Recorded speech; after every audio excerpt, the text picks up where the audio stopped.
इथलं जे बॅकग्राऊंड होतं की माहिती होतं की MPSCला किती टाईम लागतो, काय काय स्ट्रगल असतं. आल्यावर असं माहीत पण नव्हतं की MPSCमध्ये समजा काय असते काय. मग मी आल्या मराठीचा क्लास लावला होता. असं कधी तरी वाटायचं की हे इकडचं बघून तिकडचं सोपं आहे आपलं, 1 वर्ष आणखी द्यावा तेवढ्यात होऊन जाईल आपलं. एकदा इकडं आल्यानंतरच तुम्हाला माहिती इकडं क्षेत्र सुरू झालं की यायचं फक्त माहिती आहे, जायचं आहे कुणाचंच नाही. तिकडं गेल्यावर पण असं म्हणजे रेग्युलर अभ्यास चालू होता.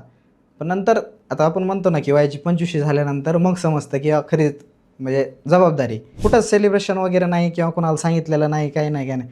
लोकं ते रिझल्ट लागल्यानंतर समजा स्टेटस वगैरे ठेवले. मी कोणाचं स्टेटस शेअर केलं नव्हतं, काय नव्हतं, काय नव्हतं. म्हणजे त्यात खुशच नव्हतो. आपण व्यवस्थित ॲनालिसिस केलं ना, तर आपल्याला पॉईंट समजतात की याचा आवाका कुठपर्यंत जातोय. मग ठीक आहे 2-3 क्वेश्चन हे आउट ऑफ बॉक्स असतात. पण त्याच्यासाठी आपलं लॉजिक वगैरे डेव्हलप करणं किंवा हे प्रॅक्टिसमधूनच होतं. आल्यानंतर एक 3-4 महिने तुम्ही अभ्यास नाही केला तरी चालतंय. मग इथल्या क्षेत्रातली हे MPSC काय क्षेत्र हे पूर्ण जाणून घेतलं त्यावेळेस सुरुवात करावी. जर समजा आत्ता एक यश नसतं मिळालं